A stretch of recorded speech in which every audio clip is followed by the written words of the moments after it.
Luiz Otávio Rosa, que é engenheiro do Instituto Brasileiro de Avaliações e Perícias de Engenharia aqui de São Paulo. Doutor, como vai? Muito obrigado por aceitar o convite aqui da Jovem Pan. Bom dia, sempre às ordens para vocês. Muito obrigado. Bom, engenheiro, é claro que é muito cedo saber realmente o que aconteceu. O próprio secretário dos Transportes ainda não deu qualquer esclarecimento, mas ao que tudo indica, nós tivemos o rompimento de uma adutora. Os bombeiros não sabem ainda se efetivamente houve a invasão da água do rio Tietê nessas obras. Ao que tudo indica, não, mas houve o rompimento de uma adutora. Como é que se explica um acidente como esse? Possivelmente o tatuzão teria batido nessa adutora. Pela experiência do senhor, que leitura que é possível fazer inicialmente desse acidente aqui em São Paulo, doutor? Em primeiro lugar, a gente precisaria ter informações sobre a profundidade que o túnel está sendo escavado. Qual é a distância que o túnel pode estar passando abaixo do leito do rio Tietê? Isso é importante. Porque o leito do rio, o rio Tietê naquele trecho foi retificado, a gente pode ter uma falha geológica, tá certo? E a simples análise da água permitiria avaliar se foi água do rio Tietê ou adutor.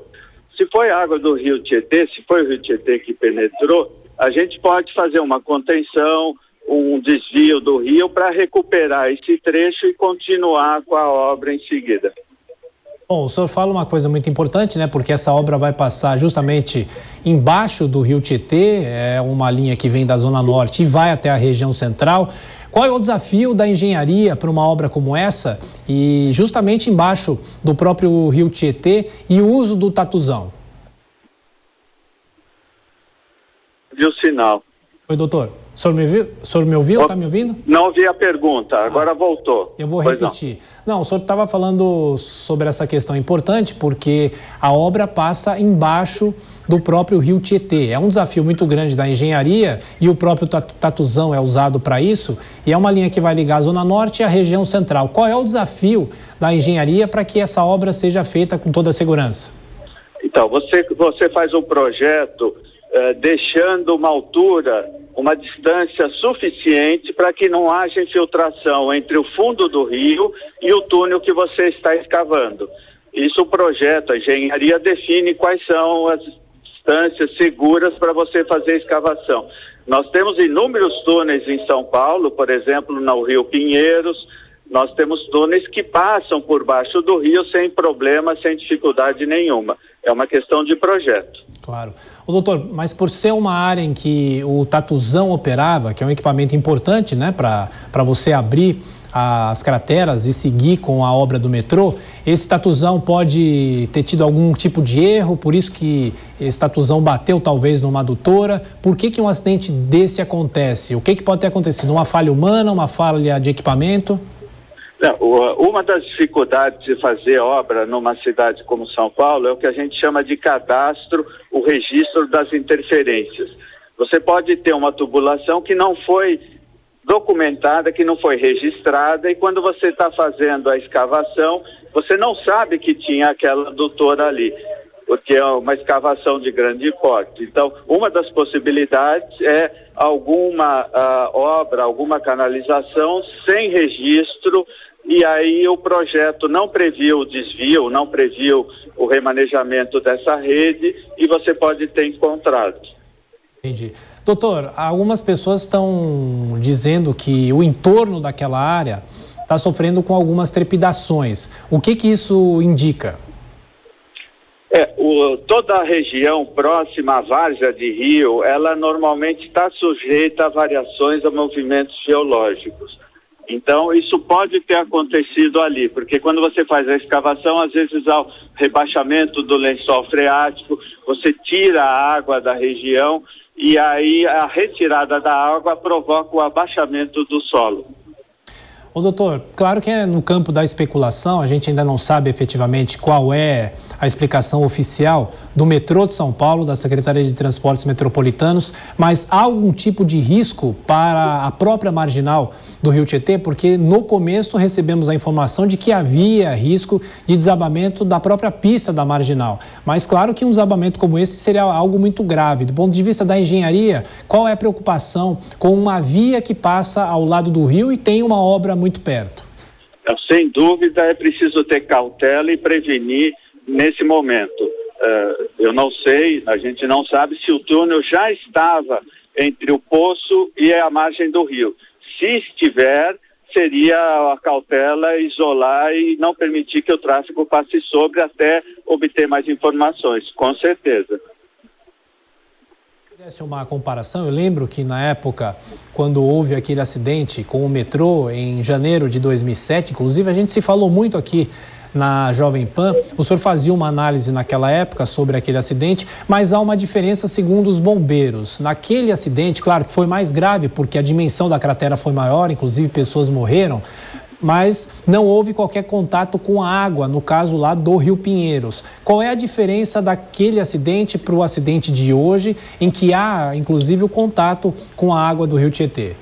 Então, justamente, esse poço está muito próximo do Rio Tietê, ele deve estar aproximadamente 20, 30 metros do rio, e é possível a infiltração da água no que já foi escavado.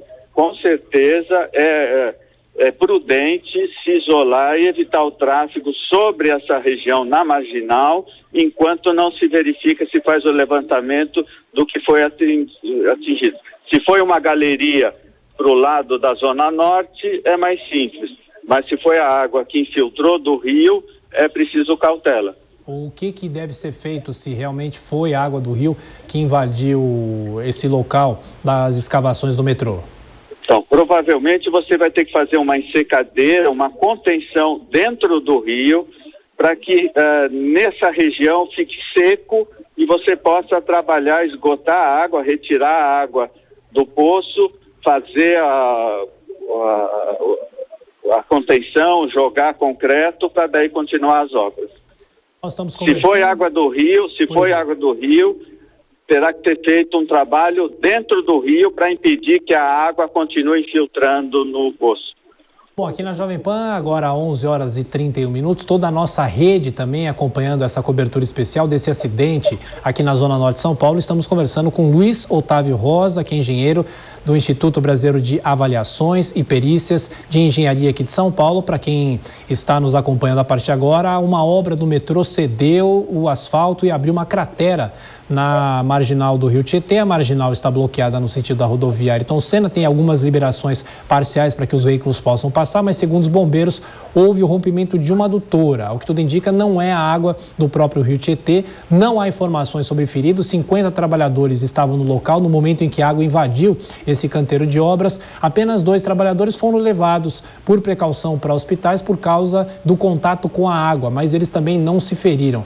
Agora, doutor, pelo que se espera ou pelo que a gente imagina, isso pode ser uma obra que dure muito tempo para tentar se conter e entender realmente o que houve nessa região. É possível que a marginal do Rio Tietê fique bloqueada pelos próximos dias?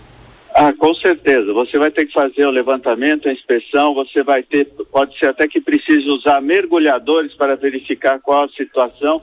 Eu diria que a interdição, numa estimativa, é de pelo menos 30 dias, a interdição nesse trecho. E a obra, se for considerar a recuperação, é uma obra de alguns meses. Inclusive, doutor, temos aqui a informação, acaba de chegar um tweet do governador João Dória. Ele diz o seguinte: na manhã de hoje ocorreu um desmoronamento em parte da obra da linha 6 do metrô, que interditou trecho da marginal do Rio Tietê, não há registro de vítimas. Determinei a apuração imediata das causas e a elaboração de um plano da concessionária responsável pela obra junto à prefeitura da capital para a normalização do tráfego da marginal rapidamente, que as obras possam ser reiniciadas com segurança o mais breve possível. Normalmente, né, doutor, é sempre uma concessionária que faz uma obra como essa. No caso do metrô, a participação de empresas privadas. Como é que fica a questão da responsabilidade? Como que o poder público tem uma certa responsabilidade também em relação a um ente privado nesse caso? Esse caso é uma obra que é uma concessão do governo do estado para uma empresa privada e o contrato tem os mecanismos que dão essa garantia ao poder público. A responsabilidade é de quem está executando a obra, mas que foi concedida pelo poder público estadual. É uma responsabilidade compartilhada de quem concedeu a obra, que tem que fiscalizar, e de quem está executando a obra, que é o particular. Doutor, para quem não conhece, qual é a função do equipamento chamado Tatuzão aqui nessas obras do metrô? Por que o Tatuzão é usado nesse caso? A obra é mais rápida com o uso desse equipamento? É uma questão de projeto. O Tatuzão é uma escavadeira subterrânea que vai...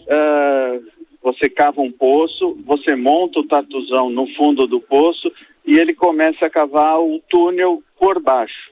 A alternativa que seria fazer o túnel em trincheira. Você começar a cavar da rua para baixo e você tem um impacto muito grande em regiões urbanas, você nem consegue.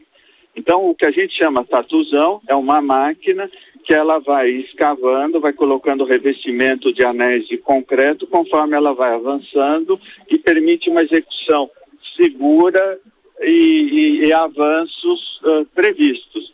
Ela pode ser mais rápida que o túnel em trincheira, mas em regiões urbanas ela é obrigatória para evitar interferências. Imagina se a gente fosse fazer uma barreira na marginal do Rio Tietê, no Rio Tietê, para cavar um túnel a céu aberto, como a gente fala. Doutor, é claro que ainda é muito cedo falar, a gente não sabe, inclusive, qual é a dimensão, quanto tempo vai demorar para que essa obra seja feita. Aliás, quem nos acompanha, quem nos assiste também pela TV Jovem Pan News, vê na sequência o tweet do governador João Dória, para que, determinando essa apuração imediata das causas, a elaboração também de um plano para que essa área seja liberada o mais rápido possível. Há também informações, os bombeiros nos passaram esse detalhe, que existem casas no entorno dessas obras. E, preventivamente, o senhor acha, do ponto de vista da engenharia, essas casas devem ser esvaziadas, as pessoas devem deixar o local, porque há risco também de desabamento e alguma parede, alguma coisa assim, pode trincar? Não, eu acho que é preciso fazer esse levantamento, essa inspeção no local rapidamente, para conseguir identificar se foi um desmoronamento da água do rio que entrou ou se foi um outro tipo de desmoronamento, que aí a gente pode ter que justamente inspecionar essas casas na região para evitar que não haja continuidade do solapamento desse buraco do poço. É prudente, sim, fazer uma inspeção e, eventualmente, pedir para os moradores se afastarem até que tenha sido liberada a área. Doutor, interessante, o senhor falou no começo da nossa conversa que é um desafio muito grande você construir um metrô numa cidade que já está totalmente montada e totalmente tomada. Não que em outras partes do mundo isso não tenha ocorrido, mas a engenharia é mais difícil no ponto de vista de uma cidade como São Paulo, que já está praticamente tomada, e no caso do lado dos rios? Não, esse tipo de obra é comum em outras cidades do mundo.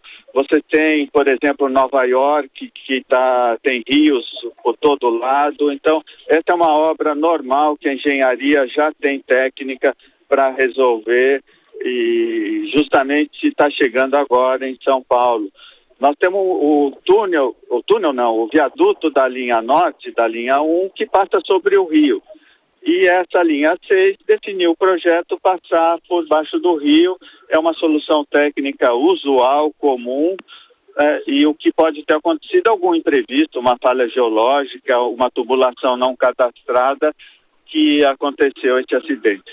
Eu falo em tubulação não cadastrada, o senhor acha que aqui em São Paulo as autoridades pecam por fazer vistorias sistemáticas ao longo dos rios para evitar acidentes como esse?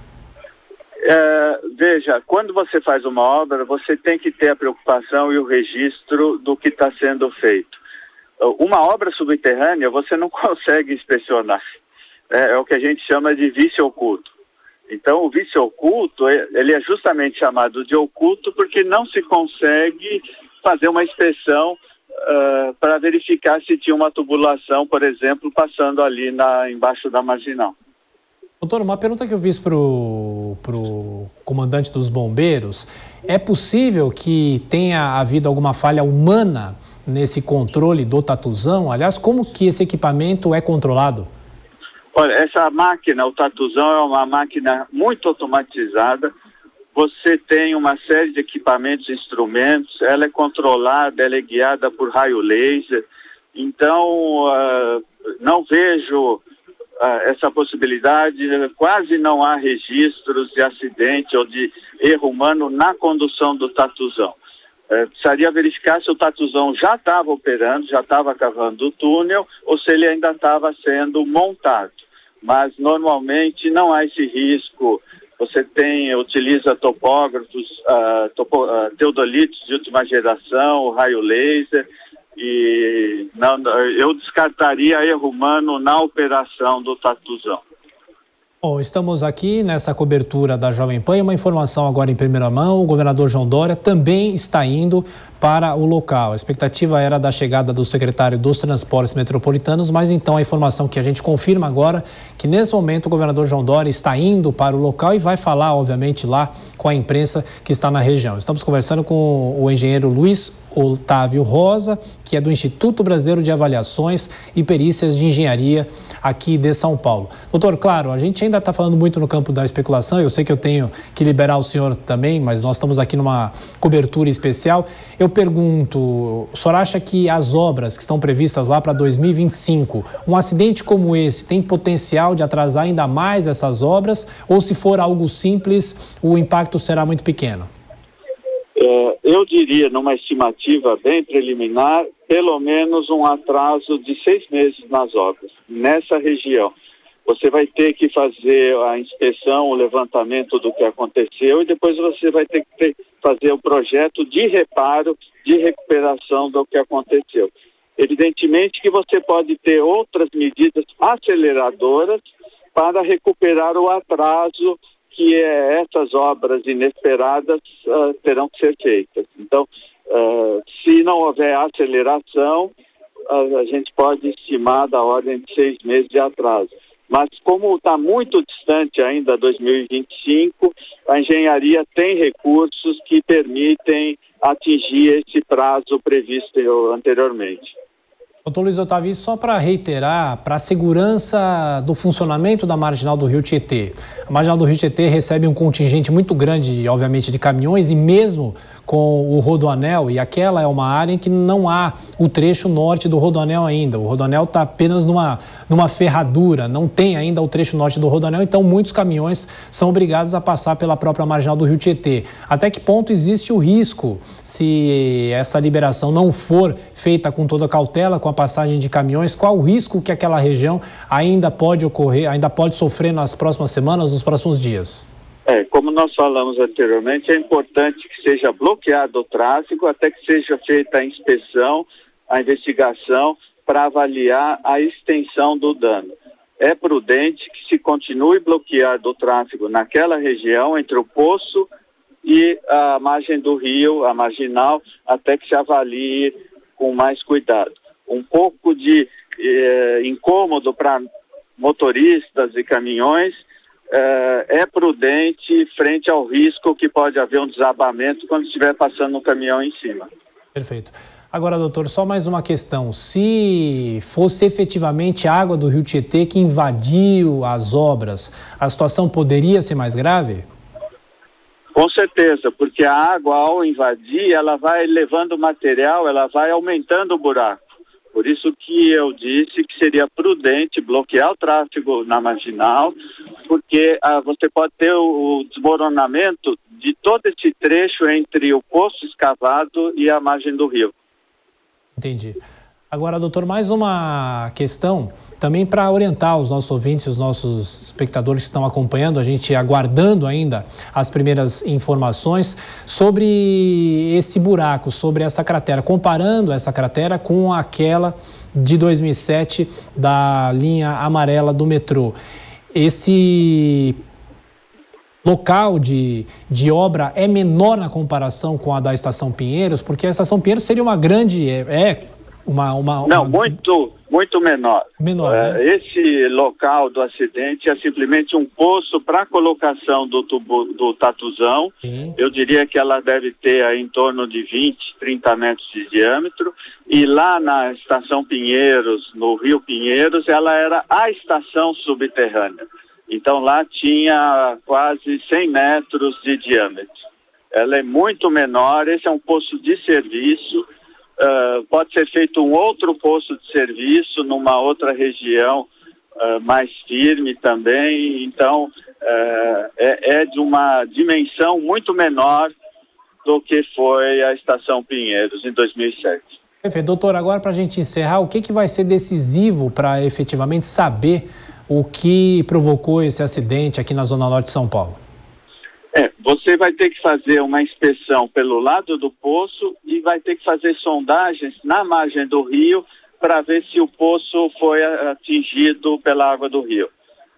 Vão ser feitas sondagens na margem do rio e ali na região do poço que cedeu. E dependendo da dimensão, esse poço ou pode ser descartado ou pode ser recuperado, simplesmente assim? Sim, sim. E é possível que o tatuzão seja deslocado para outro lugar? Precisa ver o que danificou o tatuzão.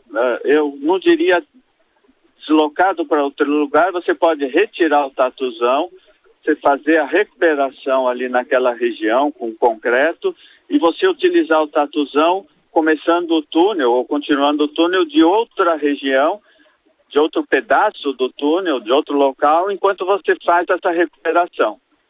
Neste local, você tem que esperar a recuperação para continuar.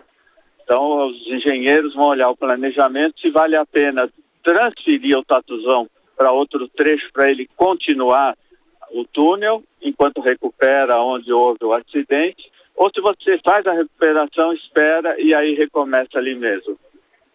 Bom, agora 11h45, nós conversamos com o engenheiro do Instituto Brasileiro de Avaliações e Perícias de Engenharia aqui de São Paulo, Luiz Otávio Rosa. Doutor, muito obrigado mais uma vez pela atenção, pela gentileza e pelos esclarecimentos. Muito obrigado. Obrigado, bom dia. Bom, a gente